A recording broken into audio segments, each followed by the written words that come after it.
So that's great. Firstly, thank you very much for coming along to speak to me, and really appreciate you taking the time to My pleasure. enrich the Imperial College students. I just want to find out a little bit of personal history about yourself.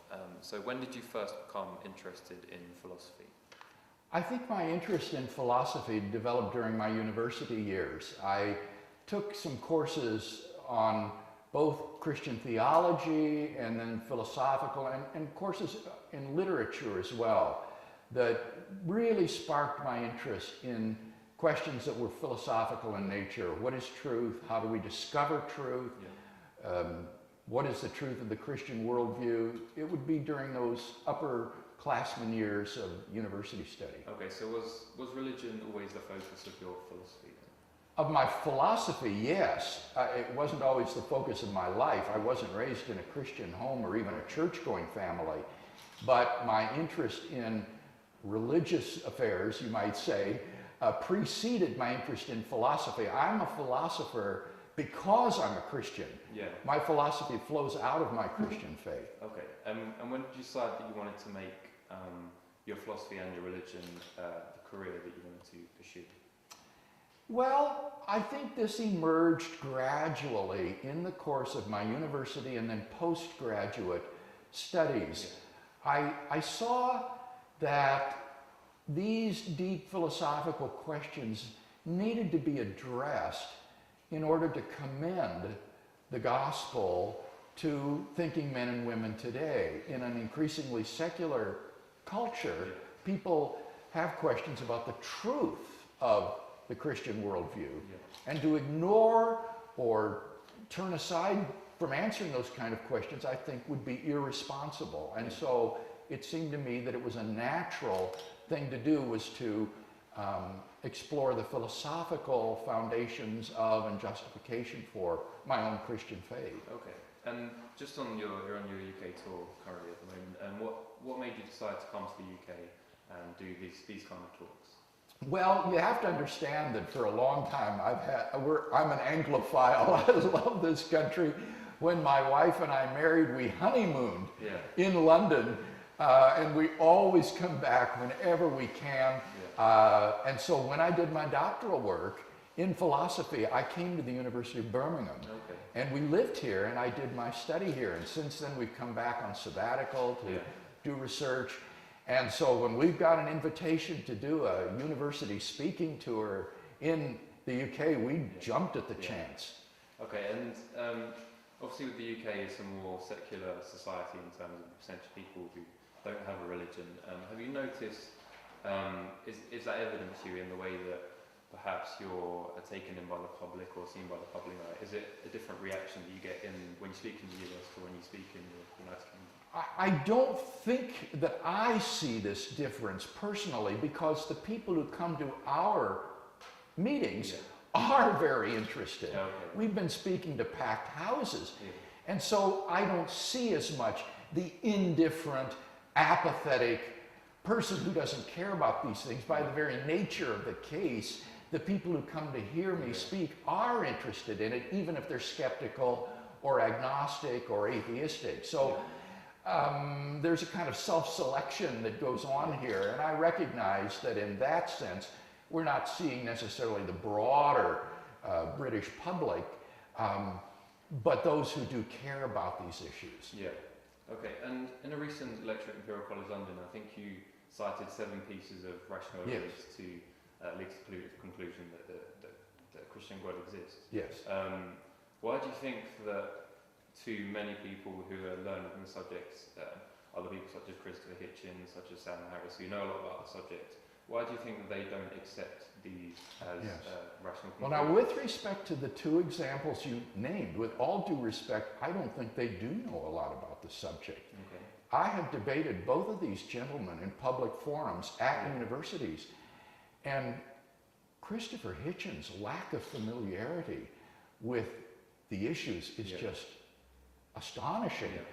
And similarly with Sam Harris, he was just impotent even to defend his view against criticism. I think that so often these folks are so deeply embedded in a kind of secular worldview and interact so rarely with people from another perspective that they're utterly unaware of the literature. Yeah. They don't read people like me. Yeah.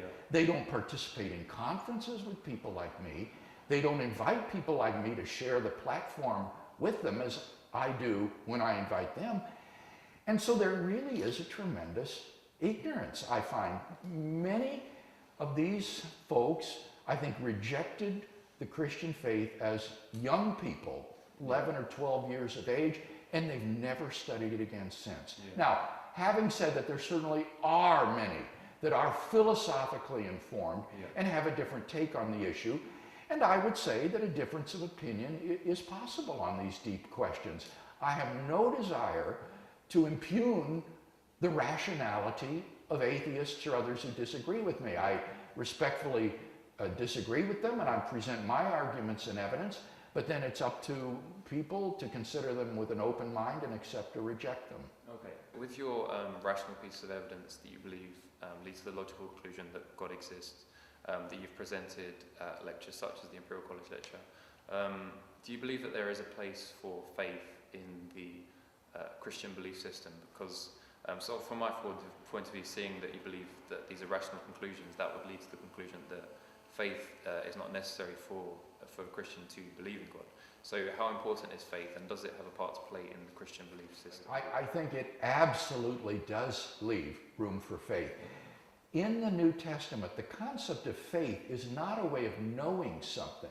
Rather, it's a way of trusting in something, a way of committing yourself to something. Yeah. So, for example, several years ago, I had corneal surgery on my eyes. Yeah. Now, as you can imagine, before I let myself go under the knife, we carefully investigated who was the finest corneal surgeon in the United States. And then based on that evidence, I trusted him to cut on my eyes. Yeah. Now, similarly, when a person has come to the conclusion that God exists, then the decision of faith arises. Am I going to commit my life now to this person and trust him?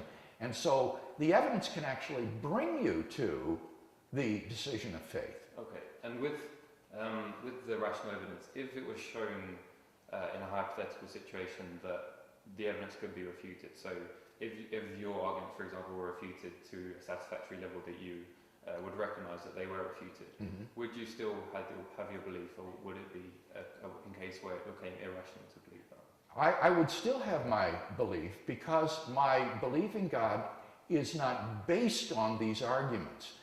These arguments are confirmatory of my belief in God, but my belief in God is not based on the arguments. I think that my faith in God is based on the inner witness of God's Spirit to my own heart. I have a personal relationship with him. His Spirit lives within me. And while there are good arguments and evidence to confirm that, my faith is not based on that. And I think this is a wonderful thing, because most people in the history of the human race have had neither the time, nor the education, nor the library resources to investigate the philosophical arguments for God's existence or the historical evidence for the resurrection of Jesus. And so they would be condemned to unbelief if this were the only way of knowing God. But God, I think, in his mercy, has provided a sort of interior way of knowing that he exists, which is open to all persons everywhere, regardless of their education, their time, their resources. But for those of us who have the luxury of leisure time, university education, fantastic library resources, we have, as it were, a double advocate. In addition to the interior way, we have these exterior arguments that help to support it. What's also good about this is that it means, therefore, I can hold these arguments lightly. If a refutation comes along, I don't have to go to the wall to defend these arguments. I can give them up easily. So this helps me actually to be more objective rather than less objective about the validity or soundness of these arguments. Okay, and if you were faced with an atheist and you were trying to convince an atheist that God exists, would you think it would be more effective to go down a rational standpoint, or would it be from the internal standpoint that you... I think that it doesn't have to be either or. I think it can be both and. I would share with my atheist friend these arguments and evidences that I find compelling. But I would also advise him, remember that the search for God is not some sort of disinterested academic discussion like adding another piece of furniture to your view of the universe. This is a deeply existential and personal quest that needs to be pursued in humility and with openness of heart and openness to God. I would encourage the atheist to pray, for example, that if God is there, he would reveal himself to him. So I see it as a both and. Okay, and so you've debated with many prominent atheists, sort of the flagship atheists, you might say. You've debated Christopher Hitchens, Sam Harris, Dan Dennett. What do you believe is the purpose of engaging in such debates? Is it to try and convert any atheists that are watching that debate, or is it to simply get your views across to the general public? The purpose of these events is to illustrate to the university communities in which these debates are typically held that Christian faith is a viable option for thinking men and women today. So often university students have been told that it's irrational to be a Christian, that Christianity is for old ladies and little children, but that no thinking adult can be an intelligent believer, and that is so patently false. And these debates help to illustrate that well. I could come onto a campus, well, as I did at Imperial, and give a lecture myself unchallenged. But it's far more, I think, effective and credible when an atheist shares the platform with me, is given equal time and even the last word, and yet students still see that the Christian worldview comes out intellectually head and shoulders above its competitors. So I welcome the open dialogue with atheists about this. Okay, and with in events when you're speaking to in contrast to when you're speaking, for example, at university, if you're speaking at a predominantly Christian event, what would you say the purpose of that? Is it just to affirm the faith of those present, or do you have another motive for doing that? It isn't just to affirm the faith of those persons. It certainly is, because contrary to what atheists say, Christians are actually pretty open-minded, and many struggle with real doubts. They hear these objections of the new atheists, for example, and they're troubled by them. They think about them. Christians are not the brain-dead people that atheists sometimes portray. And so hearing that there are good reasons to believe, as well as good answers to the objections, can affirm the faith of Christians. But there is a further reason I will sometimes speak to Christian audiences, and that is to equip them. If Christians can be trained to give good reasons for what we believe and good answers to unbelievers' questions, then they will be more effective in sharing with their friends and family members the good news of the gospel. And so I'm interested in equipping Christians as well to be good witnesses to the truth of the Christian faith. Okay, and as well as doing the debates, obviously you do a lot of writing yourself. What do you enjoy, first of all, do you enjoy doing more? And secondly, what do you think is a more convincing form of argument? This is a really good question. I enjoy them both so much. When I'm home in my study writing, I'm very often thinking, gosh, I wish I could be out on the road speaking or debating. When I'm traveling and speaking, debating, I think, oh, I wish I could be in my study now with peace and quiet and writing.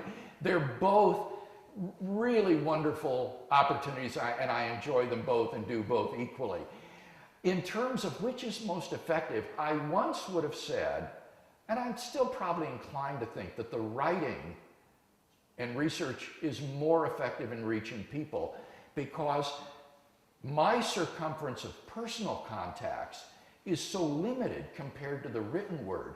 My books get into the university libraries where they will be there for generations. And so my goal as a writer is to leave a legacy that outlives myself.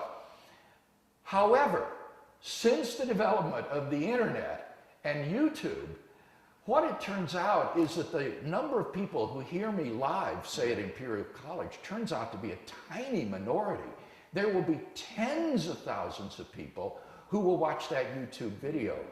I have never put a video on YouTube, but other people pirate them and put them up. And I recently saw a Google stat that said that at these Dr. Craig video sites, they have had over 4 million views. That is far more than I've sold in terms of books. So it may well be that the public speaking actually will reach more people because it too is archived in this way and reaches far more people than I do in the actual live audience. Okay, and just before we end up, we've just got 2 more questions. First one is about Richard Dawkins. And obviously there's been a bit of an ongoing, I won't say an ongoing saga, but there's been a lot of back and forth between you and Professor Dawkins.